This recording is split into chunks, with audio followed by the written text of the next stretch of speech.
Hi Stampers, it's Linda Schmidt with Stampin' with the Hounds. Thanks again for joining me today. I have another fun technique to show you. This is one that has been around a long time. I have been with Stampin' Up for, oh my gosh, now I think it's going on 22 years. And this was like one when I first started off. I always love learning new techniques. So this is a Joseph's coat.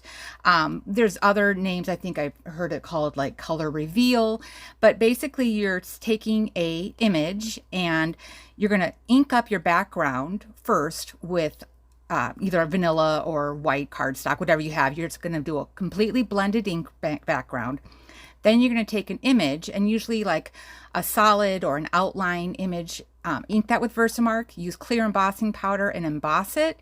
And then you get done, and then you go back over with a really dark ink to make that background, and then you wipe off the excess ink off of the images. So then that color reveals underneath that you had blended. So it's really fun. This one I'm going to be featuring Fragrant Forest and Graceful Deer. These are two sets that are in the 2023 Holiday Mini Catalog from Stampin' Up. And these are background stamps, so they're just a really big stamp on it. So, and then with the deer, what I do like is you can, as you see with my samples here that I'll be showing you, I've stamped the image and then I've gone ahead and die cut it out with a circle, or you can freehand cut it as well to cut out the images. So lots of uses for this one, which is kind of nice.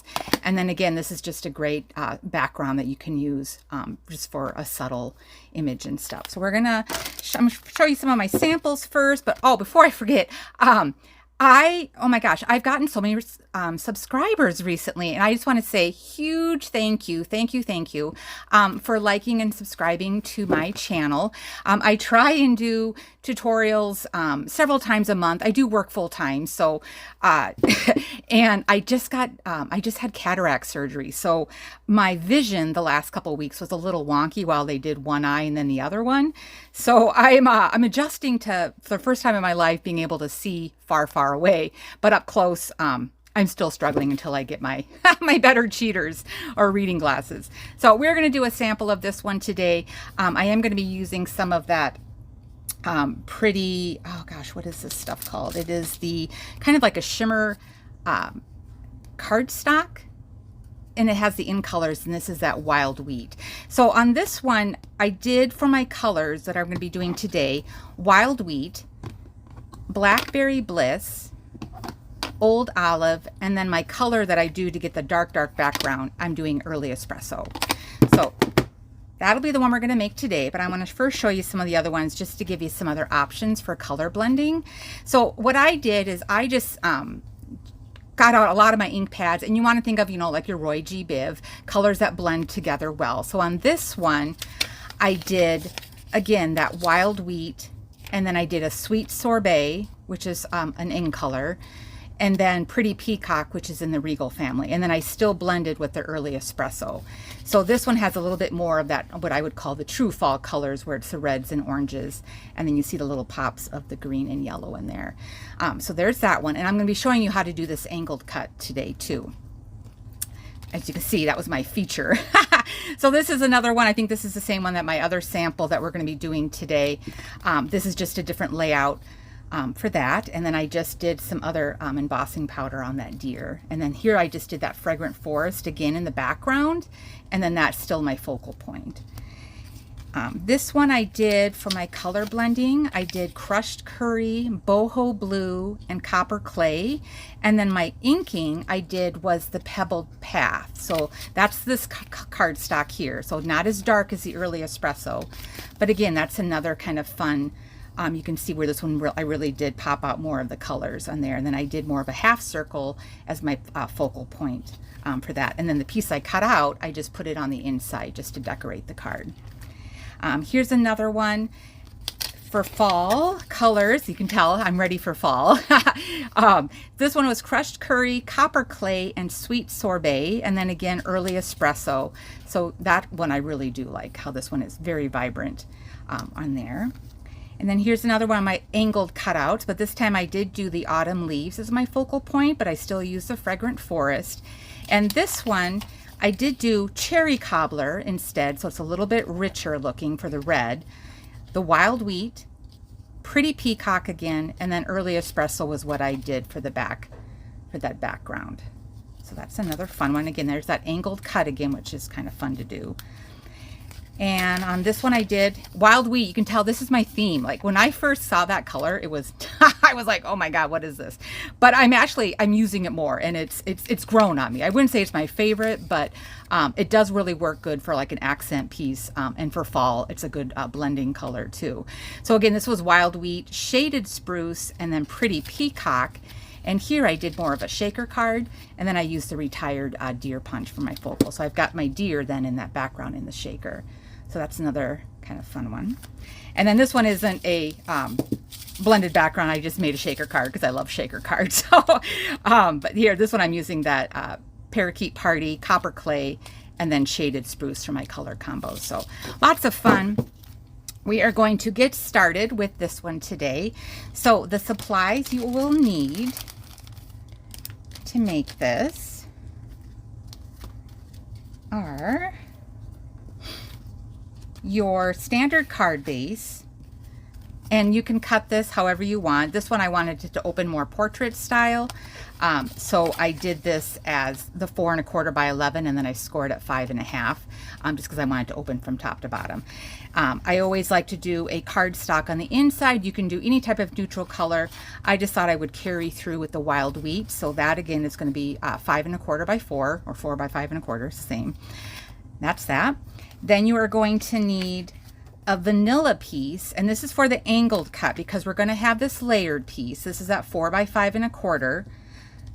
So this is my other one for the outside, and this is that luster specialty paper that's in the in color. So it's got that little bit of shine, and it has some thickness to it. So it's definitely thicker than some of the DSP, so it's got some weight.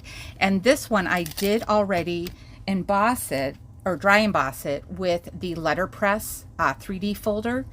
So you can dry emboss this paper, which is kind of neat. So it kind of gives it a little bit more of that sheen on that. So that one was going to be that 4 and 5 1/4. And then for my angled cut, I want it to be a little bit smaller, and this is the piece that you're blending on. So this one is going to be 3 3/4 by 5.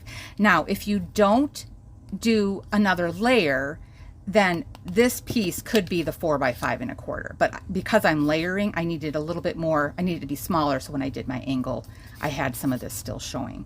So, and then whatever you want for accent pieces, because this deer stamp is really, really big, I just took a 8 1/2 by 11 sheet of paper and cut it in half. And because I'm going to be die cutting those circles, I needed to have space to allow for my circles. So that's why I'm using a half a sheet, and I'm just going to basically kind of stamp it off to the side here, but keeping it somewhat centered, and then this would just be excess. But I just need to leave enough room so that I can cut out my circles. And that is it. So we are going to first start with the blending. So we're going to take that 3 3/4 by 5 piece of paper, and you're going to need colors that blend together well. So again, I'm using the Wild Wheat.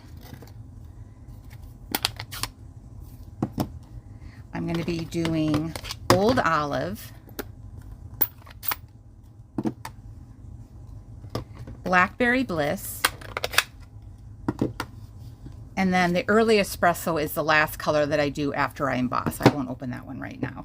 And then you'll need your blending brushes. So I've got a brush for each color. It's a little bit out of the way so I have some room. I'll still keep these in the stand.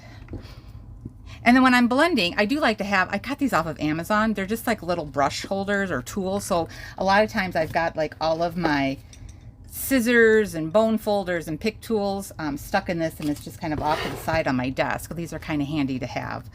So I like having those with my brushes on there. So I'm going to start. Now, when you do the ink blending, I do have a silicone mat underneath here, but I was going to, of course, now I had my little craft sheet, but what did I do with it? Oh, here it is. You can also use your little Stampin' Up! Your 6x6 silicone mat to do that, just to kind of grip the paper so it's not moving around on you. I also like to sometimes take a piece of adhesive and put it on the back and then just stick that onto my mat so that then this isn't moving around when I'm blending. So little tip for you there. So I'm going to start with the lightest color. And with the lightest color, when I was playing around, I found that it's better if I just do the entire piece with the lighter color. So I kind of tap a little bit off so it's not so blotchy when I first put it in. And then I'm just doing a light pressure, and I'm just going to do the entire thing with Wild Wheat. And this is one, it's a lot of circular motion, light pressure, tons of blending, so you're getting a good hand and wrist workout. Okay, so that's all with the Wild Wheat. And then I'm going to come in with that Old Olive. And now I'm just going to pick spots to do it. And as I'm doing this, I am going to get a little bit of blending. So I'm going to get some other new colors because these are blending together. So I'm just kind of picking a few little spots just to add my green. All right, so as you're blending with that green, so I just kind of picked a few little spots and put the green on there. And then I'm going to take my Blackberry Bliss. And now this is a pretty vibrant color. So again, I'm going to tap off a little bit just because I don't want that big splotch. And this is where I'm going to really start blending to get another, like an orange color when I'm blending into that Wild Wheat. So I'll kind of go back with that Wild Wheat to get some of that orange color more popping. So a lot of this is just back and forth with your colors, just getting the blend that you want. All right, so I'm going to go back with my Wild Wheat now. And I'm going to see now there I'm getting my orange.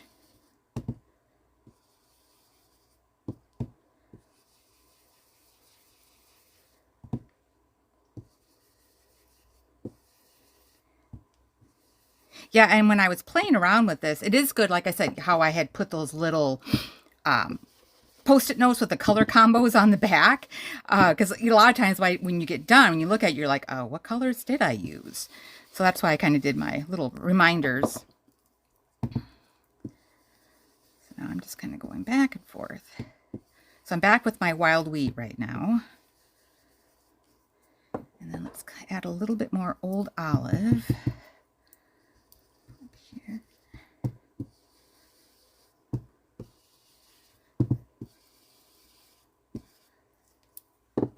And let's do a little bit more purple.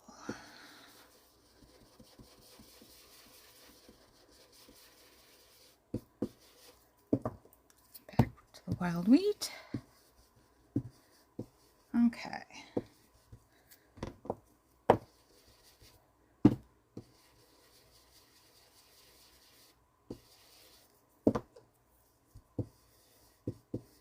I love ink blending. To me, it's very relaxing.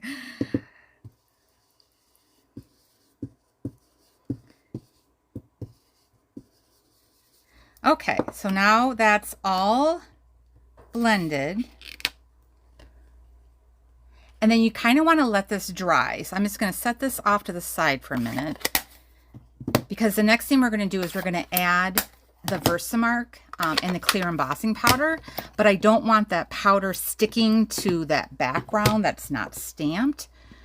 So we're going to let the ink dry so that the powder doesn't stick to it. I'm going to clean off your mat. So then the mats, just take a baby wipe or a damp cloth. And with the brushes, when you get done, just rinse them out with cool water and then just let them air dry. Or you can use like a little, what do you want to call it? The terry, or I call them the Enviro cloths, but from Norwex. But I also use those too a lot of times just to clean off my mat as well. And certain colors are going to stain your mats. But that's why I have a variety of silicone mats. Okay. dry. Okay, I'm going to give this a quick shot with the heat tool.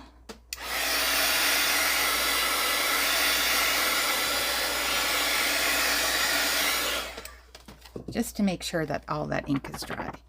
Okay, the next we're going to do is we're going to ink up our background stamp.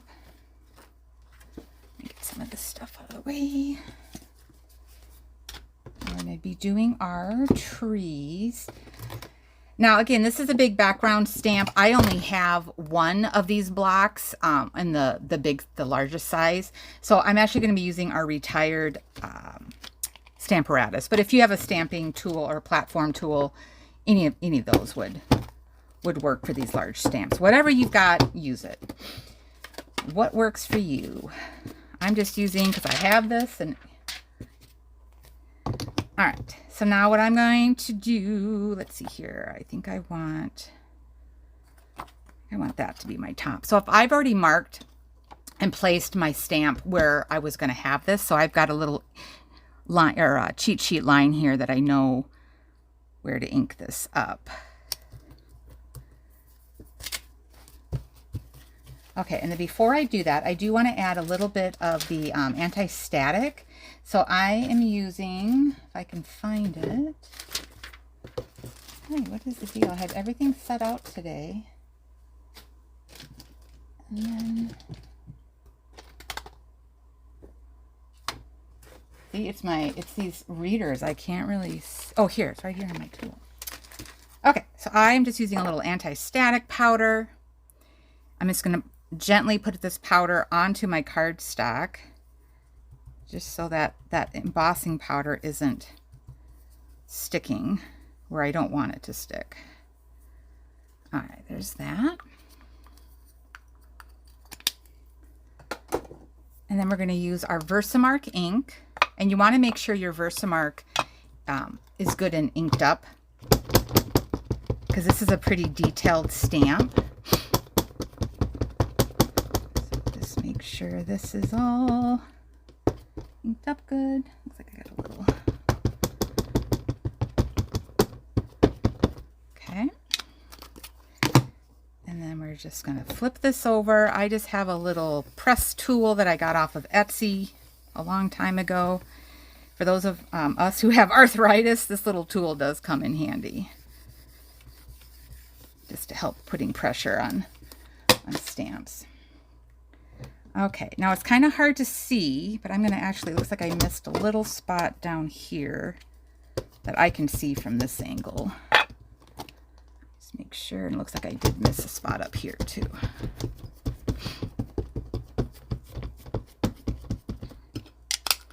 A little bit more pressure.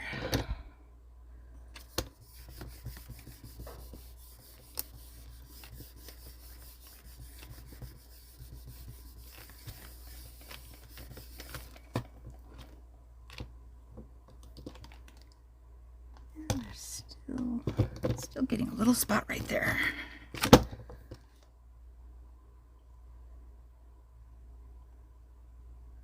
don't know what that is. Sorry.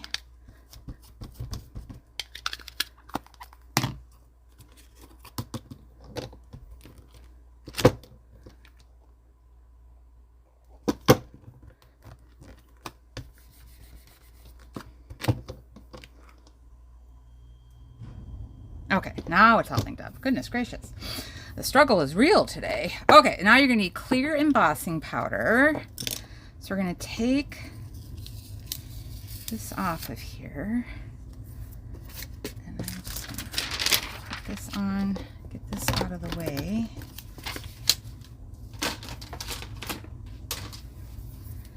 All right, now this is where it's going to be kind of hard to see, but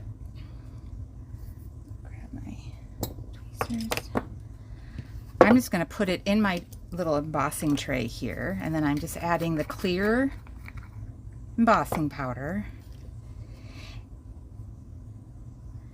and I'm just going to sprinkle this all over.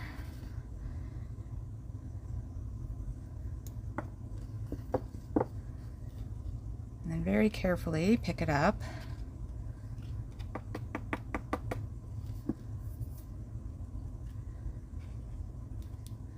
And I just give it a little tap just to get rid of some of that excess powder. And then if you need to take and brush off any little excess pieces, just take a fine, these are just little cheapy brushes I got at Michael's. There's like 20 of them in a pack for a couple of bucks. So okay, and then we are going to go ahead and emboss this, and then I like to just use some tweezers or something just to hold on to my paper while I'm embossing. So we're going to emboss this really quick.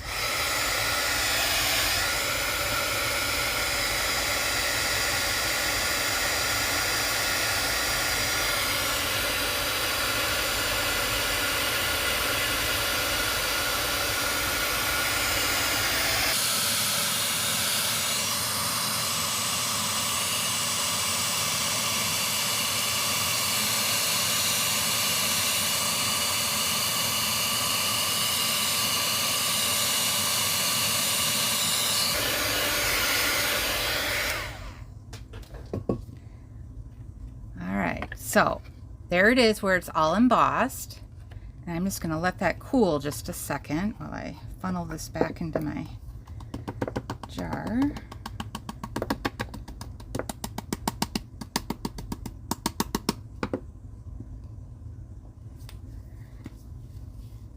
And then I just like to use like a little Swiffer cloth in my tray, because that helps get rid of some of that static electricity too in the tray.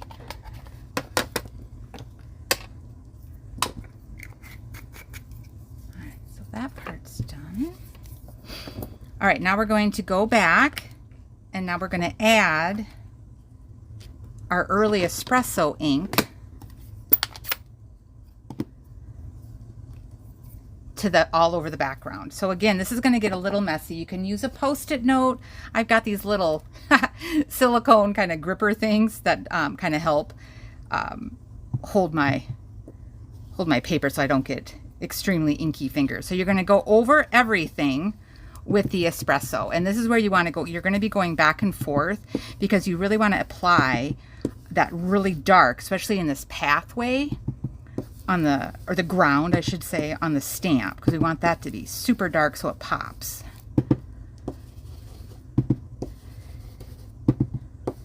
And then once you get all of this blended, you'll then take a paper towel or a cloth, something soft, just to wipe off the excess ink that is on top of the embossed images.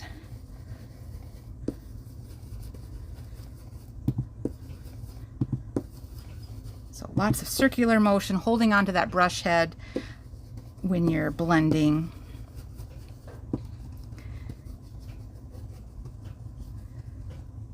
Okay. And then we will go ahead and take a paper towel, and I'm just going to buff off that ink that is sitting on top of that embossed image. So you're not buffing what you just inked, the debossed ink part. You're just wiping off this excess one.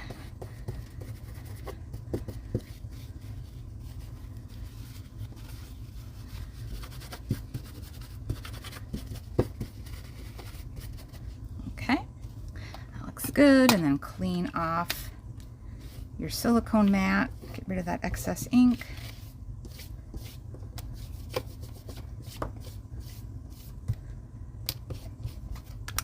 Okay, so that is done with that part. And then there is that Joseph's coat. Isn't that pretty? So every time you do it, it's going to look different depending on how your ink blending went. So that's the background. We're going to go ahead and stamp, because I need to do my deer. I want to stamp that and get that embossed as well. So we'll do that next. And that piece was, again, that half a sheet of vanilla cardstock. And I just did vanilla. It could be white, whatever you have. And because I'm going to be embossing, I'm going to take my powder tool and just get rid of some of that static electricity my stamp, and then we're going to ink up the deer stamp with the Versamark. So the way. And I like doing the embossing on this image just because then I don't have to worry about coloring. I mean, there's not much to color if you wanted to, but you can still color in the deers with your Stampin' blends or watercolor pencils. So I'm just doing that. All right. And then let's, now since I don't have my Stamparatus, now I've got to make sure I'm stamping good. So again, because I'm going to be cutting out using a circle die, I'm kind of centering my deer more, so I've got a little bit of a border, so I have room to do some die cutting.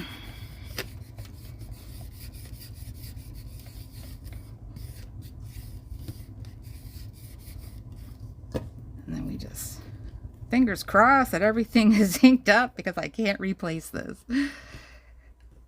Like the Stamparatus you can. Okay, looks like everything is inked up. Yay for me. All right, now we're going to do the copper embossing powder. So again, I'm just going to dump this on.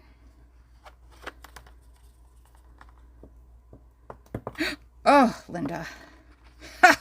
I dumped my powder all over my tray. Oh boy, always something. It's a video.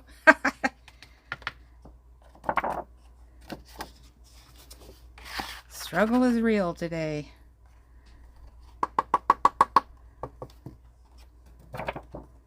Okay, I think that looks good.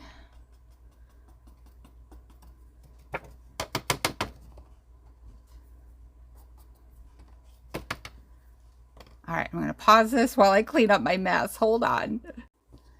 All right, I'm back. So yeah, I'm glad Jeff was working on the car and he came in and he hurt himself. So I had to do a little first aid kit. So man, I'm telling you, today is not the day to be doing a video. Anyway, off screen, I did emboss this, you know, after I had the powder and stuff on it. So now what I'm going to do is I'm just going to die cut, and I want to select one of the deer as my focal point. So I think on this one, I'm going to do the one that is looking at the bird. So I am just going to line this up. I'm going to put a little bit of low-tack tape on there just so it doesn't move as I'm embossing it.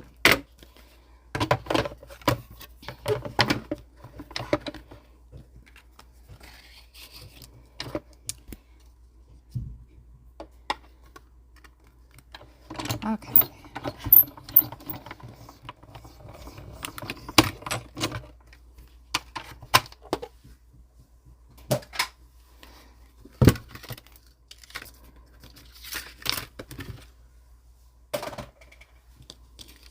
So what's nice is then I can still do another circle on this deer, and then I can just freehand cut this one out. So that's kind of why I was using that half a sheet of paper, so I had some flexibility in there. All right, so now what we're going to do, I'm going to show you how to do that angled cut.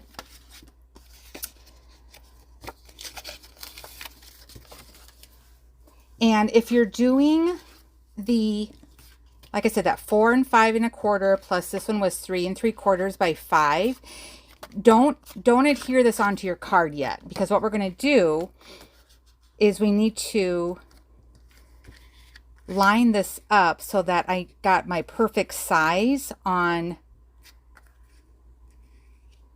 how I'm going to be laying this piece.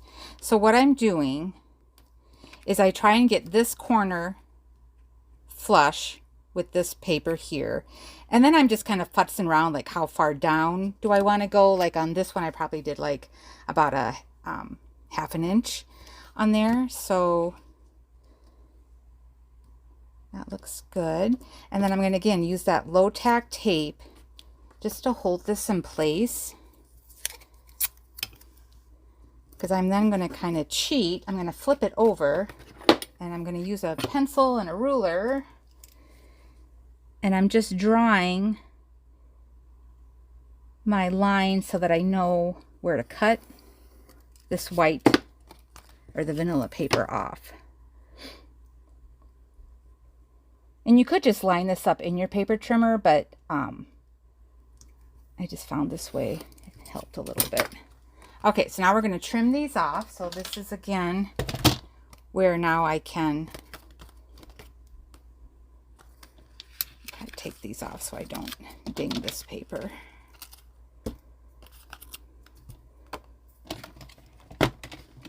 So I'm going to follow these lines. So those lines are going to go right in where my paper gets cut, making sure that this point is right in that cutting groove, so it's cutting off that to get that triangle. And then we'll do the other one. So again, just making sure those lines are in the cutting track.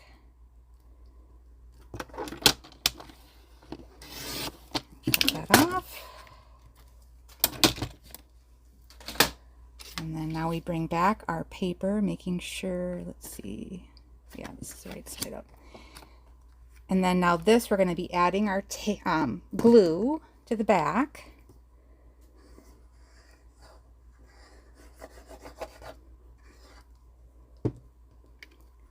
And you're going to align this corner up, and then it's going to be flush against the top of the paper, and then just making sure this edge down here is lined up. And that's why I like using liquid glue, because you can kind of futz around a little bit with your images. Where's that paper towel? Here we go. Let's make sure that's all glued down.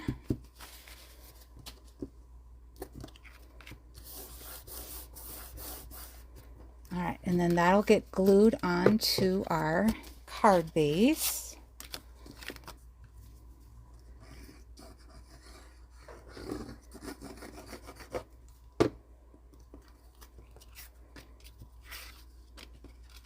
There we go. I want to have my card upside down. And then that's on there. All right, and then my deer that I had die cut out with a circle, I'm going to pop him up, and we're just going to do some dimensionals.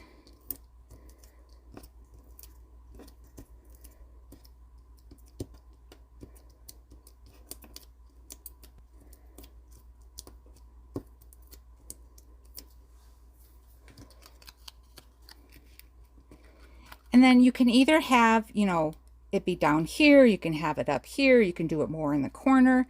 On this one, I am going to, I think, put it up here a little bit. Pop that on. And then I did, from the autumn leaves, I just cut out two. This is with that luster paper, and then this is just the normal Moody Mauve.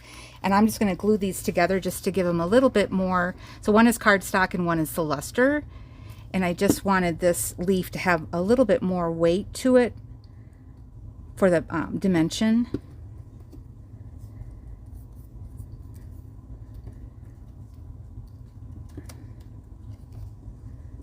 And then we'll put a dimensional on the back of this one as well.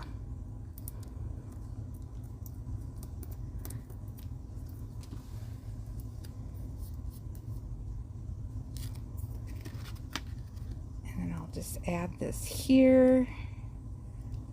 Let's see, we'll have it going that way. And then this was my Wild Wheat cardstock. I'm just going to put this on the inside.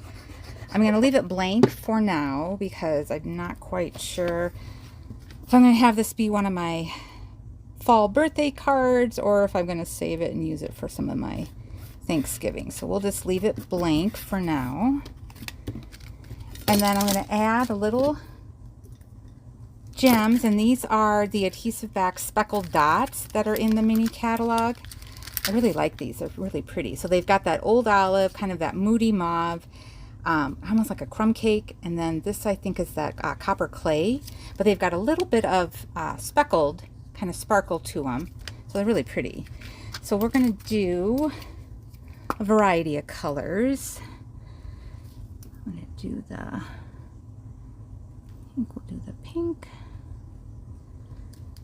and we'll do a little copper clay, and then a green one because we want to have a triangle when we're doing our dots. All right, and I hear Jeff up ahead, so hopefully he's okay, and my car's okay, and his hand's okay, but man, what a video. So sorry for all the calamities, but like I said, nobody's perfect. So anyway, that is that angled cut, the Joseph's coat technique. So I would love to see your samples too. You can share them in my Facebook group page called Stampin' with the Hounds. You can just find me on that. I'll have some links down below. And again, thank you for subscribing and liking my channel. I will stamp again with you soon. Thanks for watching. Bye-bye.